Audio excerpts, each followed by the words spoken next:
สบายดีบรรดาท่านผู้มีเกียรติท่านหญิงท่านชายที่นับถือและเพลงทั้งหลาย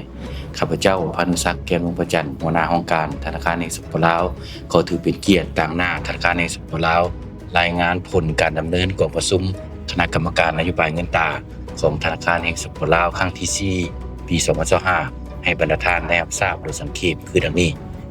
กองประชุมคณะกรรมการนโยบายเงินตราได้ดำเนินในวันที่20พฤศจิกายน2025ซึ่งมีบรรดาสมาชิกของคณะกรรมการนโยบายเงินตราและภาคส่วนที่เกี่ยวข้องเข้าร่วมอย่างพร้อมเพรียงกองประชุมได้ตีราคาการจัดตั้งปฏิบัติตามมติกองประชุมคณะกรรมการนโยบายเงินตราครั้งที่3ปี2025ซึ่งมีผลได้รับคือในระยะ10เดือนของปี2025อัตราเงินเฟ้อเฉลี่ยอยู่ในระดับ 8.30 ส่วนห้อยเฉพาะในเดือนตุลา2025อยู่ในระดับ4ส่วนห้อยซึ่งมีท่าเอียงลดลงจาก 4.5 ส่วนห้อยในเดือนกันยายน2025อัตราแลกเปลี่ยนของธนาคารธุรกิจเทียบใส่ไทยปี2024เงินกีบเทียบกับดอลลาร์อ่อนค่า 0.19 ส่วนห้อยและเงินกีบเทียบกับบาทอ่อนค่า 5.44 ส่วนห้อยปริมาณเงิน M2 ขยายตัว 15.93 ส่วนห้อยเทียบใส่ระยะเดียวกันของปีผ่านมาคลังสำรองเงินตราต่างประเทศสามารถกุมการนำเข้าได้5.28 เดือนการโอนเงินเข้าผ่านระบบธนาคารเทียบกับมูลค่าการส่งออกแม้นมีท่าเอียงปรับเพิ่มขึ้นมาเป็น 72.46 ส่วนห้อยในระยะ10เดือนของปี2025บรรดาท่านที่นับถือกองประชุมคณะกรรมการนโยบายเงินตราครั้งที่4ปี2025ได้ประเมินสภาพเศรษฐกิจการเงินและการจัดตั้งปฏิบัตินโยบายเงินตราในระยะเดือน8ถึงเดือน10ปี2025โดยเฉพาะการพันขยายทิศชี้นำของกรมการเมืองศูนย์กลางพรรคของรัฐบาลและมติของประชุมของคณะกรรมการนโยบายเงินตราครั้งผ่านมาพร้อมทั้งกำหนดทิศทางการคุ้มครองมหาภาคทางด้านเงินตราในท้ายปี2025และปี2026ผ่านการสังเกตตีราคาของคณะกรรมการนโยบายเงินตราเห็นว่าในระยะ10เดือนปี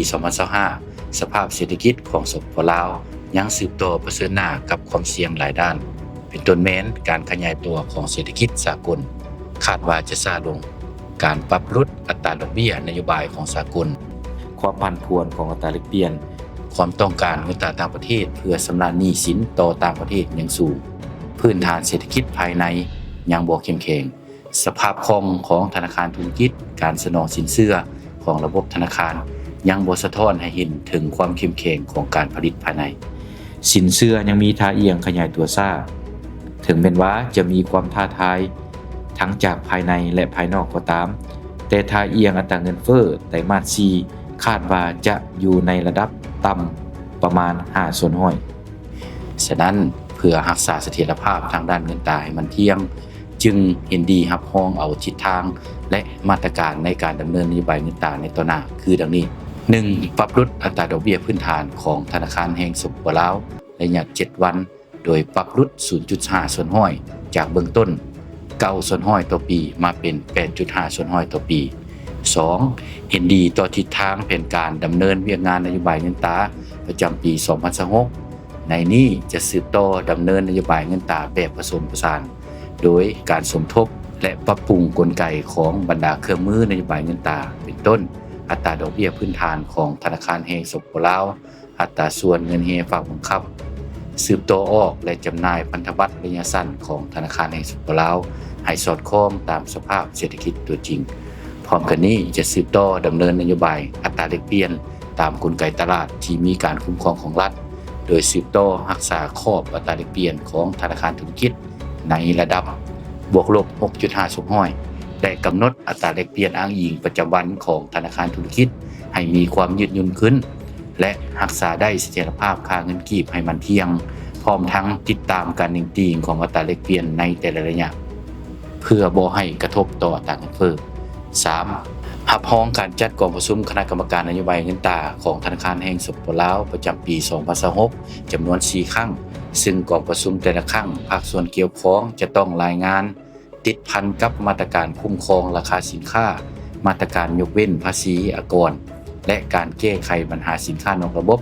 ที่เฮ็ดให้รายรับของรัฐบาลสูญเสียไป 4. สืบต่อปฏิบัติการรวมศูนย์บัญชีเงินฝากของรัฐบาลโดยมอบให้กลุ่มเกี่ยวข้องของธนาคารแห่งสปปลาวและกระทรวงการเงินในการปฏิบัติเวียงงานดังกล่าวให้ดีขึ้น โดยเฉพาะการปฏิบัติการโอนเงินภายในมือถัดไปบ่ให้เงินค้างอยู่บัญชีธนาคารธุรกิจตัวแทน 5. สืบต่อประสานสมทบแลกเปลี่ยนข้อมูลและดำเนินนโยบายการเงินตราและมาตรการคุ้มครองราคาสินค้าให้มีความคล่องตัวและกำสภาพได้ในแต่ละระยะเพื่อดำเนินนโยบายให้สอดคล้องกันบรรดาท่านที่นับถือและฮักแพงทั้งหลายทั้งหมดนั้นแม่นการรายงานผลของการดำเนินกองประชุมคณะกรรมการนโยบายเงินตราของธนาคารแห่งสปปลาวครั้งที่ 4 ปี 2025 เพื่อเป็นข้อมูลให้บรรดาท่านทั้งหลายได้รับทราบอย่างเป็นทางการทางหน้าธนาคารแห่งสปปลาวข้าพเจ้าขอแสดงความขอบคุณและขอบใจเป็นอย่างสูงมายังบรรดาท่านทั้งหลายที่ได้สละเวลามีค่าของท่านให้ความสนใจและเอาใจใส่ประกอบส่วนสนับสนุนช่วยเหลือในด้านต่างๆต่อแขนงธนาคารของพวกเขาหวังเป็นอย่างยิ่งว่าบรรดาท่านจะสืบต่อนำเอาข้อมูลข่าวสารที่ได้รับทราบจากการรายงานไปแล้วนั้นสืบต่อเผยแพร่ให้กับสังคมและภาคส่วนที่เกี่ยวข้องได้รับทราบในแต่ละประเด็นตามความเหมาะสมท้ายสุดนี้ขออวยพรไซอันประเสริฐแด่บรรดาท่านทั้งหลายจงมีสุขภาพแข็งแรงมีความผาสุกในชีวิตส่วนตัวและครอบครัวมีผลสำเร็จอย่างจบงามในทุกหน้าที่เวียงงานที่บรรดาท่านควรจะตั้งปฏิบัติขอขอบใจ